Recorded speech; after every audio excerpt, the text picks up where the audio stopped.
Friends, நாம் இன்றைக்கி முட்டையை வச்சு ஒரு சைட் டிஷ் பண்ண போகிறோம். வெறும் முட்டையை சும்மா பாயில் பண்ணி வைக்காமல் அதை இன்னும் கொஞ்சம் மசாலா சேர்த்து டேஸ்ட்டாக பண்ண போகிறோம். வாங்க எப்படி பண்ணுறதுன்னு பார்க்கலாம். இன்றைக்கி நான் 4 முட்டை எடுத்திருக்கேன். அதை நல்லா வேக வச்சு எடுத்துக்க போகிறேன். அப்புறமா ஒரு மிக்ஸி ஜாரில் ஒரு 6-7 சின்ன வெங்காயம், ஒரு 1/4 தக்காளி, ஒரே ஒரு பல்லு பூண்டு, 4 வரமிளகா, இது எல்லாத்தையும் சேர்த்து பேஸ்ட்டாக அரைச்சி எடுத்துக்க போகிறேன். அப்புறமா ஒரு பேனில் 2 டேபிள் ஸ்பூன் எண்ணெய் ஊற்றிட்டு நம்ம அரைச்ச பேஸ்ட்டை அதில் சேர்த்துடணும்.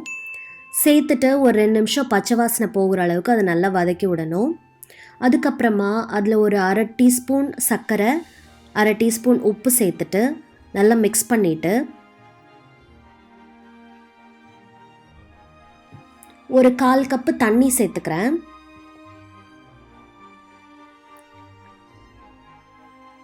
அதுக்கப்புறமா அது இந்த மாதிரி ஒரு கொதி வந்ததுக்கப்புறம் முட்டையை தோல் உரிச்சிட்டு ஒரு ஃபோக் வச்சு இந்த மாதிரி எல்லா பக்கமும் நல்லா குத்தி விட்டிங்கன்னா மசாலா உங்களுக்கு உள்ளே நல்லா இறங்கி நல்லாயிருக்கும்.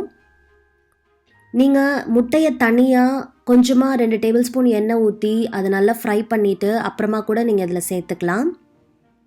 நான் இன்றைக்கி அது மாதிரி பண்ணல, நான் டைரெக்டாக இப்படியே சேர்த்துருக்கேன்.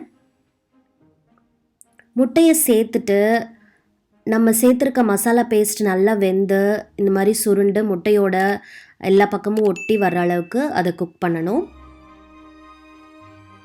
இது எல்லோரும் பண்ணி பார்த்துட்டு எப்படி இருந்ததுன்னு எனக்கு கமெண்ட்ஸில் சொல்லுங்கள்.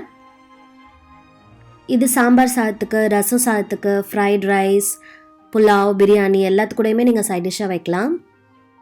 எல்லாம் ருசியாக சமைங்க, நல்லா சாப்பிடுங்க, என்ஜாய் பண்ணுங்கள்.